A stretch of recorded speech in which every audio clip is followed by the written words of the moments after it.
السلام علیکم ورحمۃ اللہ۔ آج میں پنجگانہ نماز کے حوالے سے بات کروں گا،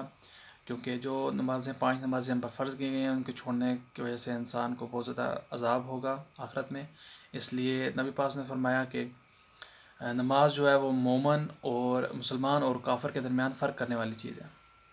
تو گویا جو بندہ نمازیں چھوڑے گا وہ گویا کافر کی طرح ہے، اور کیونکہ اس میں اور کافر میں کوئی فرق نہیں ہے، اور جو نمازیں 5 پڑھے گا تو وہ ایک مسلمان کی طرح ہے۔ تو گویا نماز کا پڑھنا، 5 ٹائم نماز کا پڑھنا ہمیں مسلمان بناتا ہے۔ اور نبی پاک نے فرمایا کہ منافق کے لیے فجر اور عشاء کی نماز بھاری ہے۔ اس سے یہ پتہ چلتا ہے کہ جو بندہ ظہر، عصر اور مغرب کی نماز پڑھتا ہے تو اور عشاء اور فجر چھوڑ دیتا ہے، حالانکہ نمازی ہے، 3 نمازیں پڑھ رہا ہے، لیکن وہ ابھی منافق کے درجے میں آیا ہے، یا منافق کے برابر ہے، منافق کی طرح ہے، کیونکہ وہ فجر اور عشاء چھوڑ رہا ہے۔ کس وجہ سے چھوڑ رہا ہے؟ کہ وہ جب اس نے وعدہ اقرار کیا تھا لا الہ الا اللہ کہ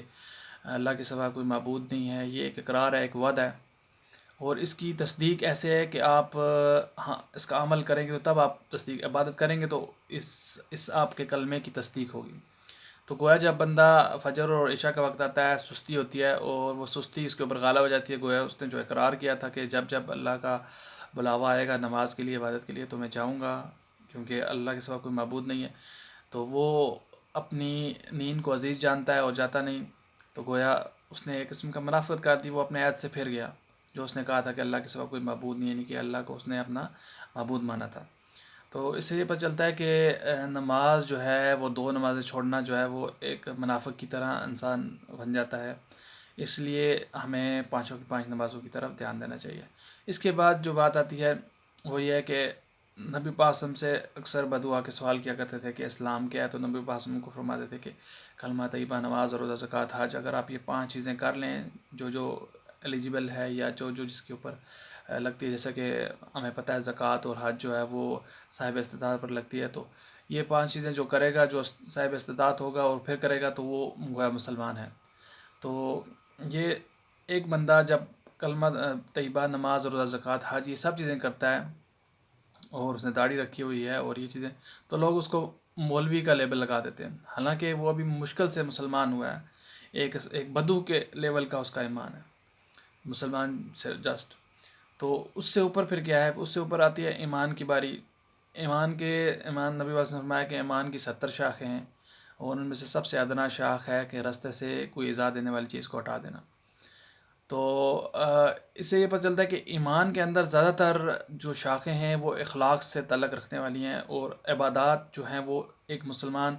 جو بندہ کرتا ہے، عبادات کے اوپر دھیان دیتا ہے، تو وہ ایک اسلام کے لیول پہ آتا ہے، اور اگر آپ نے اس اسلام سے ایمان کے لیول پہ جانا ہے تو آپ نے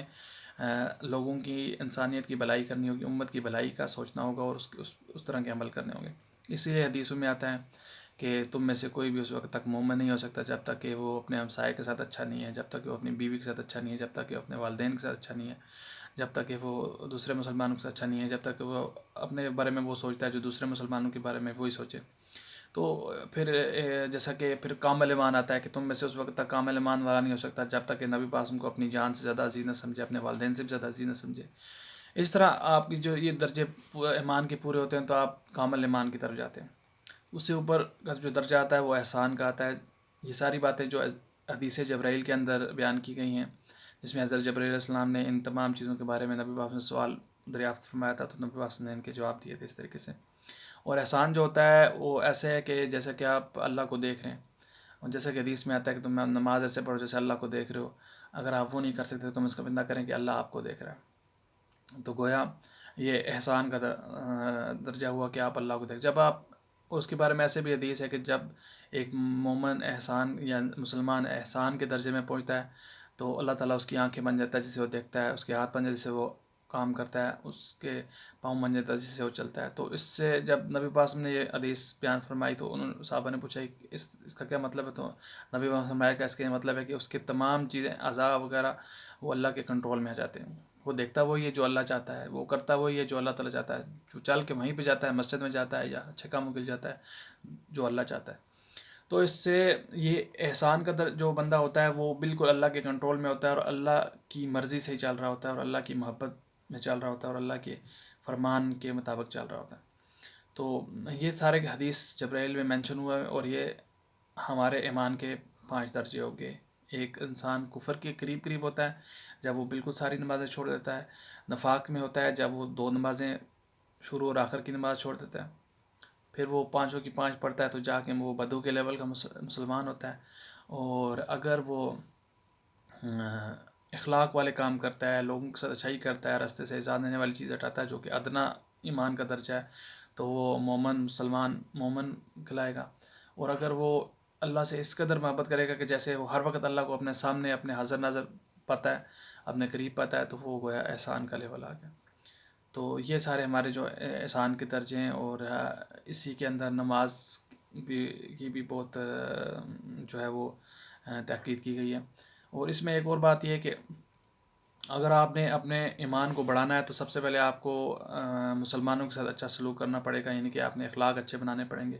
اور سب سے بڑی بات یہ کہ آپ کو عبادات اس طرح سے کرنی پڑیں گی کہ جو جیسا کہ تہجد پڑھنی پڑے گی، تہجد کے بغیر آپ کا ایمان کبھی نہیں بڑھ سکتا. اور آپ کو قرآن پاک کی تلاوت کرنی پڑے گی یا سننی پڑے گی ترجمے کے ساتھ کہ آپ کو سمجھ میں آئے کہ اللہ تعالیٰ آپ سے کیا بات کر رہا ہے. اس سے بھی آپ کے دل پہ ضرب لگے گی اور اس سے بھی آپ کا ایمان کافی بڑھے گا. اور اسی طرح اچھی محفلوں میں بیٹھنے سے آپ کا ایمان بڑھے گا. اسی طرح آپ کو جو ہے ہر چیز کے بارے میں اپنے دل میں خیر رکھنے سے آپ کا ایمان بڑھے گا. اور ایون کہ جانوروں کے ساتھ چھوٹے چھوٹے حشرات کے ساتھ بھی آپ کو بھلائی اور ان کو بھی اپنے پاؤں کے نیچے روننے سے آپ کو اجتناب کرنا پڑے گا، تو ایمان آپ کا بڑھے گا، احسان کے درجے تک جائے گا. تو یہ احسان اور ایمان کے حوالے سے میں انشاءاللہ پھر اور کسی ویڈیو میں بات کروں گا کافی ڈیٹیل میں، کیونکہ یہ دونوں ٹاپک جو ہیں بہت زیادہ لمبے ٹاپک ہیں اور اس کے اندر بہت زیادہ ڈیٹیل ہے. انشاءاللہ ایمان اور احسان کو سمجھنے کے لیے میں انشاءاللہ دوبارہ ایک اور ویڈیو بناؤں گا. تب تک کے لیے اللہ حافظ. السلام علیکم ورحمۃ اللہ.